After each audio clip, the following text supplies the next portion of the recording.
नमस्कार मित्रांनो, शुभविवाह मालिकेच्या आजच्या भागामध्ये आता आकाश आणि भूमी दोघंजणही पिल्लूला घेऊन देवदर्शनासाठी निघालेले असतात। त्याच वेळेला आता आकाश भूमी हे दोघंजणही आई योगेश्वरीचे आशीर्वाद घेण्यासाठी तिच्या देवाऱ्याजवळ येतात। आणि मग आकाश देवी योगेश्वरीला हात जोडत म्हणतो की आमची फॅमिली पहिल्यांदा ही ट्रिपसाठी जात आहे, तेही तुझ्याच दर्शनासाठी, त्यामुळे लक्ष ठेव।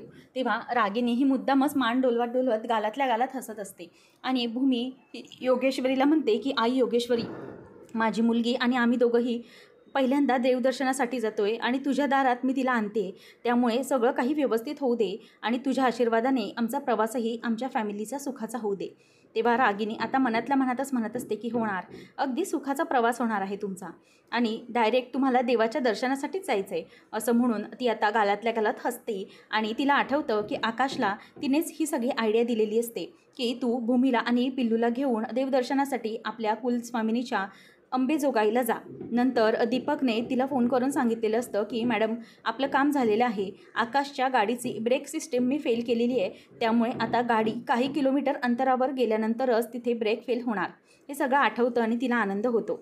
नंतर मानसी म्हणते की ताई एक मिनिट हां, अगं आजीने मला फोन केला होता की आपल्या देवारात तिने देवीचा जो काही लाल धागा आहे तो ठेवलेला आहे आणि म्हणूनच तो तुमच्या हातात बांधायसाठी तिने जाण्याच्या अगोदर सांगितला होता। तेव्हा मानसीचं ते वागणं पाहून रागिनीला मात्र फारच बोर होत असतं, कारण जी काही रक्षा करते ते धागा अजिबात करणार नाही तिला माहीत असतं। मग भूमी म्हणते की पहिले क्षितिजाला बांध आणि मग तिच्या हातामध्ये आता ती धागा बांधायला घेते। क्षितिजा रडत असते। भूमी म्हणते की पिल्लू अगं जरा थांब, हे बघ मावशी, मनीमाऊ काय करते ती, असं म्हणून आता ती हाताला ते बांधून घेत असते आणि मग पिल्लूच्या हाताला तो धागा बांधल्यानंतर भूमीच्या हाताला मानसी तो धागा बांधायला घेते। आणि मग आता रागिनी ही मनातच म्हणते की बांध मानसी, तुझे हे किती धागे असले तरीही माझ्या या प्लॅन पुढे सगळे फेल ठरणार आहेत। मग आता आकाश म्हणतो की चला निघूया। तेव्हा मनूला भूमी म्हणते की अगं आकाशच्या हातात बांध। तेव्हा मानसीचा मूड ऑफ होतो। मानसी म्हणते की अगं ताई, भाऊजींचा हा धागा राहिलाच नाही, हा धागा तर संपला, आता काय करायचं। तेव्हा मग भूमी म्हणते की ठीक आहे, मग असं असेल तर माझ्या हातातला धागा तू काढ आणि आकाशच्या हातात बांध पहिले तो। तेव्हा मग आकाश म्हणतो की अगं नको नको, त्याची काहीच गरज नाही आहे। तेव्हा मग मानसी म्हणते की परंतु भाऊजी तुमच्या हातात धागा, त्यावर तो म्हणतो की अगं मानसी, काहीच गरज नाही आहे, नको काळजी करूस, असू देत, ठीक आहे, काहीच प्रॉब्लेम नाही आहे। मग आकाशला ती म्हणते की नाही आकाश, असं काही नाही आहे, तुझ्याही हातात धागा हवाच आहे मला। तेव्हा आकाश म्हणतो की अगं मानसी, तुला कळत नाही का, या दोघीजणी आहेत ना माझ्याबरोबर, या माझ्या प्रोटेक्टरच आहेत दोन्हीही, म्हणून माझ्या लेडी प्रोटेक्टर माझ्यासोबत असताना मला कशाची भीती आहे, काहीच काळजी करण्याची गरज नाही आहे। आता म्हणून जास्त वेळ काढू नका, चला आपण इथे जास्त वेळ काढायला नको। तेव्हा मग आता रागिनी मनातच म्हणते की सगळेजणच तुम्ही जाणार आहात, या धाग्याचा काहीही उपयोग होणार नाही आहे। आकाश, किती काही झालं तरी तुम्हाला आता तुमच्या फॅमिलीला कोणीही वाचवू शकणार नाही। तेव्हा मग आता आकाश भूमीला म्हणतो की भूमी चल पटकन, चला लवकर, उशीर होत आहे, चला चला लवकर। परंतु भूमी काही ऐकायला तयार नसते, म्हणून आकाश म्हणतो की मला काही होणार नाही आहे, माझे दोन्ही लेडी लक माझ्यासोबतच आहेत आणि तुम्ही मला काही होऊ देणार आहात का, असं तो भूमीला म्हणतो। परंतु भूमीचं मन मानायलाच तयार नसतं। आकाश म्हणतो की झालं, चला आता लवकर। तेव्हा मग आता मानसी म्हणते की हो ताई चल लवकर, नाहीतर उशीर होईल, पिल्लू पण आता थोड्या वेळात झोपायलाच येईल। आणि मग आकाश पुढे निघून जातो। भूमी म्हणते की बघितलं पिल्लू, तुझे बाबा कसे आहेत ते, म्हणजे ते काही ऐकणारच नाही आहेत, आईचं काही ऐकलंच नाही त्यांनी, चला आपणही आता जाऊया, असं म्हणून आता ती पुढे चाललेली असते। आणि परंतु जाता जाता ती आता मनूला म्हणते की मनू अगं एक काम कर, म्हणजे हिची दुधाची बाटली टाकलीस ना तू बॅगमध्ये। तेव्हा ती म्हणते की हो टाकली आहे। आणि देवाजवळचा जो दिवा असतो तो जरासा फडफडायला लागलेला असतो आणि भूमीकडे त्याचं लक्षही जात नाही। आणि मग भूमी ही आता इकडे खाली उतरते आणि खाली उतरल्यानंतर आकाश ती बॅग घेऊन चाललेला असतो। मग भूमी मानसीला इन्स्ट्रक्शन्स देत असते आणि म्हणते की हे बघ मनू, मी तुला जे काही सांगितलं सगळं लक्षात ठेव हां, पावसाळ्यामध्ये ना पालेभाज्या आणू नकोच जास्त, कारण त्याला कीड लागलेली असते आणि कडधान्य तर नकोच नको, पचायला जाम जड असतात, त्यामुळे काळजी घे। आणि हो, रात्री झोपताना प्रत्येकाला गरम दूध दे, हळदीचं दूध न विसरता। ती म्हणते की हो ताई नको काळजी करूस, घेते मी सगळ्यांची काळजी, तू पिल्लूची काळजी घे। आणि हो, काय ना पिल्लूकडे लक्ष दे आणि तिचे कान आणि तळपाय उघडे ठेवू नकोस, नाहीतर तिथूनच थंडी शिरू शकते. तेव्हा मग लगेच आता भूमी म्हणायला लागते की हो गं आजीबाई, मी सांगितलेलं मलाच इन्स्ट्रक्शन्स दे तू.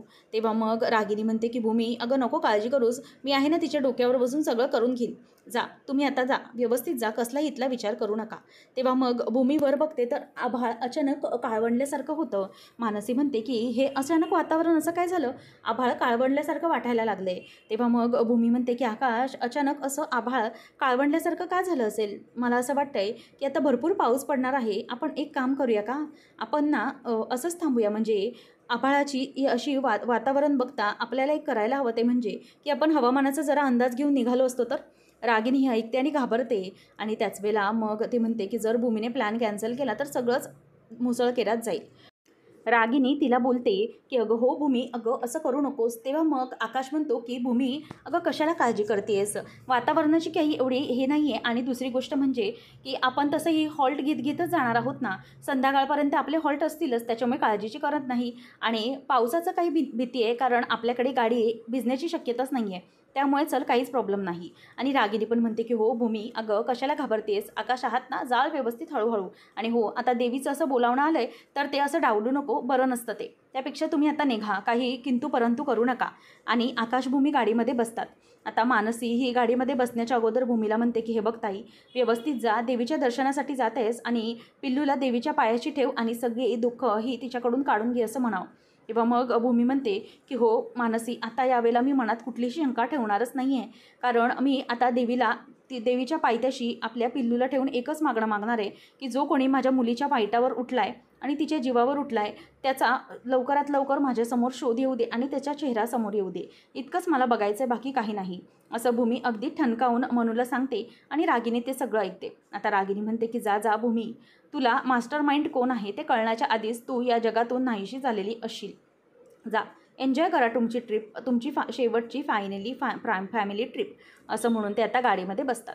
आणि जेव्हा भूमी आकाश गाडीत बसतात, गाडी सुरू होते, तेव्हा त्यांना मुद्दामच मानसी एन्जॉय हा असं म्हणून जायला सांगते. आणि इकडे रागिनी मनातच म्हणते की भूमी माझी इच्छा होती की माझ्यापर्यंत तुला मी पोचून द्यावं, पण असं म्हणून ती गालातल्या घरात आता हसत असते. आकाश भूमी आता गाडीने निघालेले असतात. आकाश म्हणतो की भूमी किती मस्त वाटत आहे ना, आपल्या पिल्लूबरोबर आपली पहिली फॅमिली ट्रिप. आणि भूमी म्हणते की हो ना, आपली पहिली फॅमिली ट्रिप आणि त्यातच ती देवदर्शनाची, त्यामुळे पिल्लूसाठी ती आणखी स्पेशल असणार आहे ना, बघ किती एन्जॉय करणार आहे आपली पिल्लू. तेव्हा मग आता आकाश म्हणत असतो की हो भूमी, अगं तुला माहिती आहे का किती एन्जॉय करते ते, बघ ना कशी मस्तपैकी आईच्या खुशीमध्ये पिल्लू अगदी गाढ झोपलेली आहे ती, असं म्हणून आता ती हसायला लागतात. आणि मग आकाश म्हणतो की भूमी खरंच मला खूप आनंद झाला आहे, किती छान झोपली आपली पिल्लू आणि आपण असे छान देवदर्शनासाठी निघालेलो आहोत, आणि ही खरंच खूप मोठी आणि छान फिलिंग आहे, असं ते आता एकमेकांशीच बोलत असतात. आणि आकाशही खूप आनंदात असतो. तेव्हा मग आजूबाजूला खूप छान वातावरण असतं, पाऊस पडत असतो. आकाश म्हणतो की खूप मजा येते ना, मग भूमी कसं वाटतंय तुला. भूमी म्हणते की हो खूपच छान वाटतंय मला. आणि नंतर मग आता इथे आकाश म्हणतो की भूमी एक काम कर ना, तू माझ्यासाठी छानसं गाणं गा ना, आता इतका छान पाऊस पडतोय. भूमी म्हणते की आकाश नाही हां, आता गाणं बिणं अजिबात नको. तेव्हा मग भूमी म्हणते की शांत बस आता तू. आकाश म्हणतो की हे बघितलं का पिल्लू, मी तुला सांगितलं होतं ना, तू जेव्हा पोटात होतीस आईच्या तेव्हाच मी तुला सांगितलं होतं की आईचं ना बाबांवरती अजिबात प्रेम नसणार आहे तू आल्यावर, आणि बघ तसंच घडलेलं आहे. तेव्हा भूमी म्हणते की हे गप्पा काही बोलू नकोस. तेव्हा मग आकाश म्हणतो की हो हे सिद्ध करून दाखवू शकतो मी. तेव्हा भूमी म्हणते की काय हे तुझं आकाश, अगदी सिद्धबिद्ध करून दाखवतोयस असं बोलतोयस, कोर्टाची भाषा बोलतोस हा एकदम, असं ती बोलायला लागते. त्यावेळेला मग आकाश म्हणतो की हो तसं आहेच ना मुळात, मग भूमीचं माझ्यावर प्रेमच नाही राहिलं आता. तेव्हा भूमी म्हणते की गप, काही उगाच बोलू नको, प्रेम राहिलं नाही आहे वगैरे. आणि हो प्रेम असं दिसत नसतं, आणि जर वेळ आलीच ना तर मग मी माझं प्रेम सगळ्या जगासमोर सिद्ध करू शकते, आणि ते सगळं जग बघेलही आणि ते बघतच राहील, असं म्हणून आता भूमी बोलल्यावर आकाश आणि भूमीचं अगदी ते निर्वाणीचं बोलणं असतं, कारण थोड्याच वेळात त्यांचा अपघात होणार असतो. आणि अगदी भूमी हे प्रेम सिद्ध करेल हे आकाशला बोलून दाखवते, आणि त्याने त्याला आनंद झालेला असतो. त्याच्या मनात तसं काहीच नसतं, कारण त्यांना माहीतच नसतं की थोड्या वेळात त्यांच्या बरोबर काय घटना घडणार आहे. आता पाऊस पडत असताना आकाश म्हणतो की अगं फॉग कितका पडतोय ना, म्हणजे या दिवसांमध्ये फॉग पडतच असतो जनरली काचेवर, परंतु आज जास्तच पडतोय आणि समोरचं जे गार्ड आहे ते देखील काम करत नाही आहे, काय करायचं काही कळत नाही. तेव्हा भूमी म्हणते की आकाश असं काचेवर फॉग जमा होणं आणि समोर काही न दिसणं जरा डेंजरस असू शकतं हां या दिवसांमध्ये, म्हणून जरा गाडी बाजूला थांबव, बघूया आपण काय होतंय ते, असं म्हणून आकाश भूमी गाडी बाजूला थांबवतात आणि दीपकही तिथेच थांबतो. रागिणी तिच्या बंगल्याच्या बाहेर नुसत्या फेऱ्या मारत असते आणि म्हणत असते की कधी एकदा आनंदाची बातमी येते असं झालंय मला, कधी एकदा ते आकाश आणि भूमी देवाघरी गेले हे ऐकण्यासाठी माझे द्रोण अगदी आतृप्त झालेत कानाचे. म्हणून ते इकडून तिकडे फेऱ्या मारते आणि दीपकला फोन करण्याचा विचार करत असते, कधी दीपकचा फोन येतो. तेवढ्यातच आता दीपक फोन करतो आणि रागिणी म्हणते की बोल रे काय झालं. तेव्हा तो सांगतो की आकाशने गाडी थोडीशी बाजूला लावली आहे. मग रागिणी म्हणते की आपण केलेला प्लॅन हा सक्सेसफुल तर होईल ना. तेव्हा मग तो म्हणतो की हो मॅडम, काळजीच करू नका, आपला प्लॅन हा अगदी पॉवरफुल आहे, तो सक्सेसफुल होणारच. आणि आकाशने थोडा वेळ गाडी थांबवली आणि आता गाडी थांबवल्यामुळे तो पुन्हा गाडी रिस्टार्ट करणार आणि ब्रेकवर अपेक्षापेक्षा जास्त जोर पडणार आणि त्यामुळे मग थोड्या वेळातच काही किलोमीटरच जाऊन गाडी ही ब्रेक सिस्टम फेल होईल आणि मी ज्याप्रमाणे त्याच्या ब्रेक सिस्टमबरोबर छेडछाड केली आहे, कन्फर्म गाडी काही किलोमीटर अंतरावर आता चालू झाल्यानंतर ब्रेक फेल होऊन त्यांचा अपघात होणार. रागिणी म्हणते की गुड, आणि तू एक काम करायचं आहे, तू त्यांच्या मागावरच राहा आणि जेव्हा अपघात होईल तेव्हा सगळ्यात पहिले फोन हा मला करायचाच, आलं लक्षात. तेव्हा तो म्हणतो की ओके मॅडम, नका काळजी करू, होईल आपलं काम, असं म्हणून रागिणी आता फोन ठेवून देते आणि पुन्हा एकदा आकाशकडे त्याचं लक्ष असतं. रागिणी म्हणते की आता काहीच वेळात मला आनंदाची बातमी येणार आहे. आकाश, तू लवकरात लवकरच या जगातून नाहीचं असणार. आकाशने गाडी बाजूला लावलेली असते आणि तो काचही आतल्या साईडने पुचण्याचा प्रयत्न करत असतो, परंतु फॉग काही जात नसतो. आकाश आता गाडीच्या बाहेर उतरतो आणि बाहेरूनच गाडीची ती काच असते ती पुचत असते, कारण जी गार्ड असते त्याने वायर गार्डने ते पुचलंच जात नसतं. मग आता इथे आकाश म्हणतो की 1 मिनिट थांब. आता साफ करता करता त्याचं लक्ष एका बाईकडे जातं, जिने टोपलीमध्ये ते फुलांचे अगदी मुकुट असतं ते आणलेलं असतं. आकाश म्हणतो की 1 मिनिट हां, मला जरा हे 2 द्या. आता आकाश त्यांना अपेक्षेपेक्षा जास्त पैसे देतो म्हणून ते खुश होतात आणि तिकडून ती टोपली घेऊन बाई निघून जाते. मग आकाश ते दोन्हीही घेतो आणि गाडीमध्ये बसतो. भूमी म्हणते की चला आपण निघायचं आता. तेव्हा मग बघ ना पिल्लू कशी छान झोपली आहे गाढ, अजूनही तिला जाग नाही, मस्तपैकी झोपा काढते ती. तेव्हा मग आकाश म्हणतो की भूमी थांब जरा 1 मिनिट. आता तो तिच्या डोक्यामध्ये ते फुलांचं जे मुकुट असतो ते घालतो आणि गाडीची जी काच असते ती खाली करून तिला दाखवतो आणि म्हणतो की बघ किती सुंदर दिसतंय. भूमी म्हणते की हो अय्या, खरंच खूप सुंदर दिसतंय रे हे, म्हणजे मी किती छान दिसतंय. तेव्हा मग भूमी घातल्यानंतर तो पिल्लूच्याही डोक्यात घालतो आणि म्हणतो की हे बघ माझ्या प्रिन्सेससाठी पण, माझे 2 प्रिन्सेस आहेत ना त्यांच्यासाठी हे छान छान मुकुट येतं. तेव्हा मग भूमी म्हणते की हो खरंच खूप क्यूट दिसतंय ना, ही बघ ना अजून झोपली आहे, उठली असती तर तिनेही किती एन्जॉय केलं असतं. तेव्हा मग आकाश म्हणतो की हो खरंच माझ्या 2 प्रिन्सेससाठी, आणि तसंही पिल्लू आल्यापासून मी तिच्यासाठी काही घेतलं नव्हतं ना, म्हणून मग हे घेतलं माझ्या दोन्ही प्रिन्सेससाठी.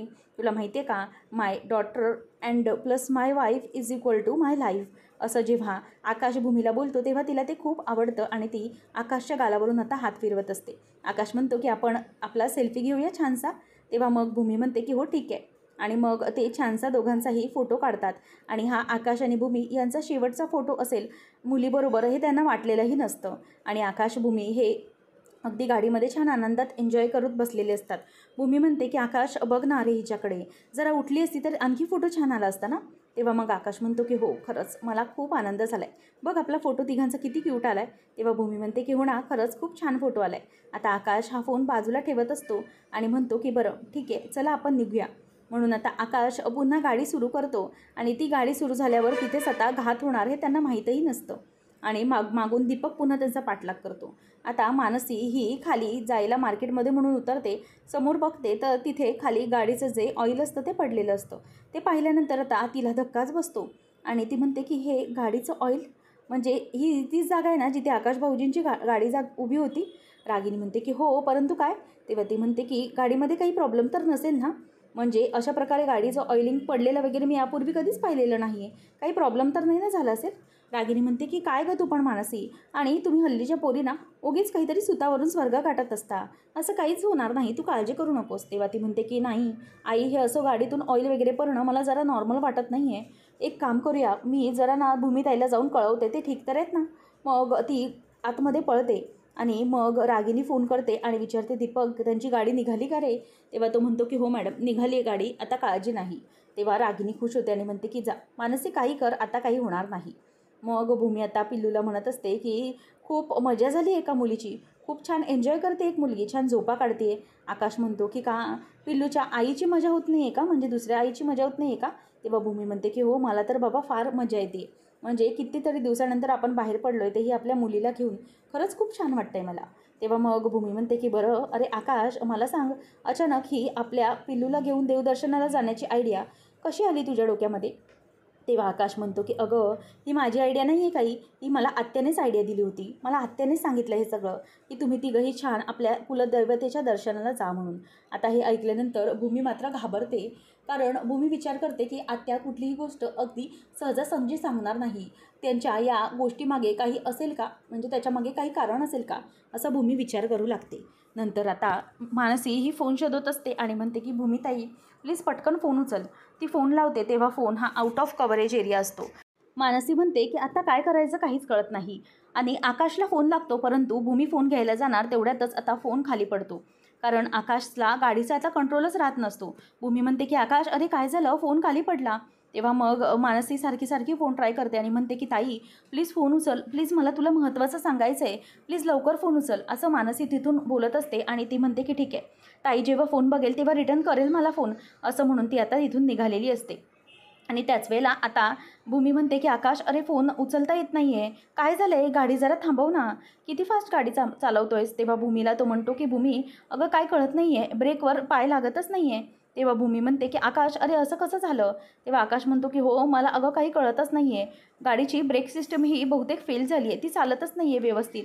भूमी म्हणते की आकाश, अरे हे काय आहे, नक्की काय घडलं आहे? तेव्हा आकाश म्हणतो की हो गं भूमी, मला समजतच नाही आहे. आता गाडीवर समोर अगदी शांतता असते, म्हणजे रस्त्यावर शांतता असते आणि कोणी नसतं तोपर्यंत ठीक, परंतु आकाशची गाडी जशी जशी पुढे जाते तसं तसं समोर माणसं असतात. आकाश गाडीची काच उडून जोरात ओरडतो की बाजूला व्हा, प्लीज बाजूला व्हा. भूमी म्हणते की आकाश, हे असं काय होतं आहे, अचानक गाडीचे ब्रेक कसे काय गेलेत?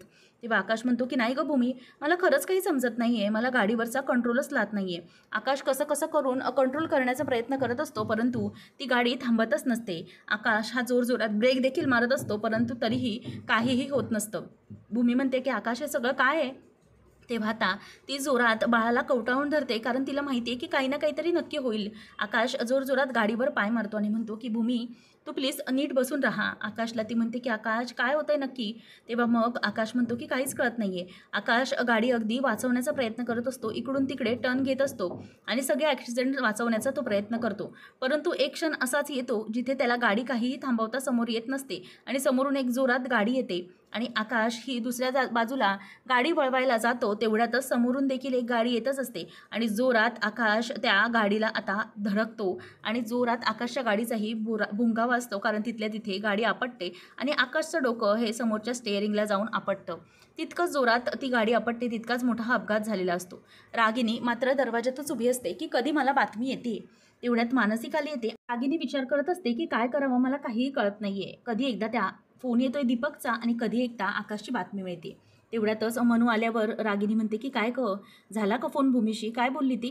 तेव्हा ती म्हणते की नाही ना, म्हणजे ताईला मी फोन लावते पण ते उचलत नाही आहे, कदाचित ना डोळा वगैरे लागला असेल किंवा पिल्लू झोपली असेल, तिला खेळवत असेल. असू दे, करेल नंतर फोन ती, मी मार्केटला जाऊन येते, जरा बघते त्यांच्या फोनची वाट, असं म्हणून मानसी तिथून निघून जाते. आणि रागिनी मात्र मनातच खुश होत म्हणते की जा जा, बघ तू तिची वाटच बघ, कधी येतोय तो फोन, आता कधीही तुला तुझ्या ताईचा फोन परत येणारच नाही, असं मानसीला ती सांगत असते. आणि तेव्हा मानसी निघून गेल्यानंतर रागिनीला मात्र खूपच आनंद झालेला असतो आणि गाडी आता निघाली म्हटल्यावर कुठल्याही क्षणी गाडीचा अपघात होईल तिला माहीतच असतं. आता रागिनी म्हणते की जा, चोंबडी आहेस ना मोठी भूमीची, आता बघ तुला काय चोंबडेपणा करता येतोय ते, कधीच तुझं आता हे यशस्वी होऊ शकणार नाही काम, कारण अगोदरच मी भूमी आणि आकाशला मरणाच्या धाडात ढकलून दिलेला आहे.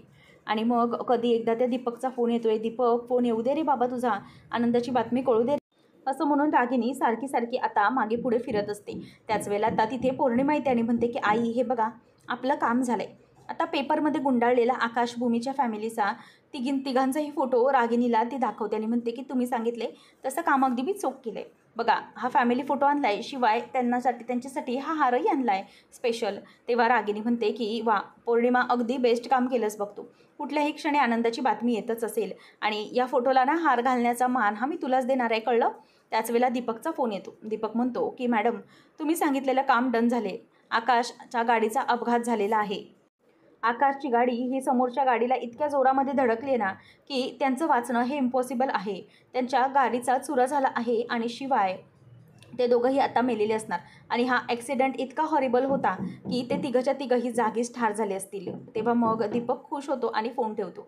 रागिनीलाही आनंद होतो. फायनली रागिनी म्हणते, फायनली झाले तिघंजणही देवाघरी गेले, झालं, माझं काम पूर्ण झालं. तेव्हा आता पौर्णिमा पण खुश होते आणि म्हणते की झाले, आता हे तिघंजणी आता फोटोतलेच राहिले, आता आपल्यापर्यंत कधीच येऊ शकणार नाही. तेव्हा मग पौर्णिमाला आठवतं की जशी त्या आपल्या नवऱ्याची म्हणजेच अभिजितची डेड बॉडी आली होती आणि ती रडत होती आणि आकाशची कॉलर धरून तिला समजवत होती, त्याला मारण्याचा प्रयत्न करत होती कानाखाली. तेवढ्यातच भूमी आली आणि भूमीनेच तिच्या कानाखाली वाजवलेली असते. हे सगळं तिला आठवतं आणि तो बदला तिला घ्यायचाच होता म्हणून आता त्याच बदल्यामुळे तिचे डोळे अगदी पाण्याने भरून झालेले असतात.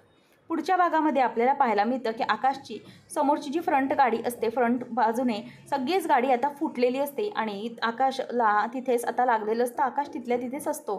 भूमीला आता मात्र शुद्धी येत असते. तिच्याही डोक्याला आता मार लागलेला असतो. भूमी जराशी शुद्धीवर येते. त्याच वेळेला ती आता समोर बघते तर आकाश तिथे तसाच पडलेला असतो आणि ती आकाशला उठवण्याचा प्रयत्न करत असते. आकाश उठ, परंतु आकाश काही उठत नसतो. तो तिथल्या तिथेच पडलेला असतो. आता डॉक्टर हे हॉस्पिटलमध्ये आकाशची बॉडी आणतात. तेव्हा पिऊनही ती बॉडी घेऊन चाललेला असताना मानसी आणि अथर्व या दोघांनाही ते बघून जबरदस्त मोठा धक्का बसतो. मानसी बघतच राहिलेली असते. अथर्वच्याही पायाखालची जमीन हादरते आणि इकडे आता मानसी ही रागिनी तिथे नसल्यामुळे आणखीच घाबरलेली असते की नेमकं हे सगळं काय झालं आहे. तेवढ्यातच इथे पौर्णिमा ही घरी रागिनीला फोन करून सांगते की आई, एक आनंदाची बातमी आहे. आताच डॉक्टरांनी आकाशला मृत घोषित केले. आकाश आता आपल्यात राहिला नाही, तो कायमचा देवाघरी गेलाय. हे ऐकल्यानंतर आता भूमीला जबरदस्त धक्का बसतो आणि ती तिकडे पाहतच राहते. त्याच वेळेला आता हे सगळं भूमीने आता सहन केल्यानंतर पुढे काय करणार? खरंच अपघातात आकाश गेला असेल तर नेमकं काय होणार हे पाहणं अगदी रंजकतेचं ठरणार आहे. अशाच मालिकांची अपडेटसाठी आजच आपल्या चॅनेलला सबस्क्राईब नक्कीच करा. धन्यवाद.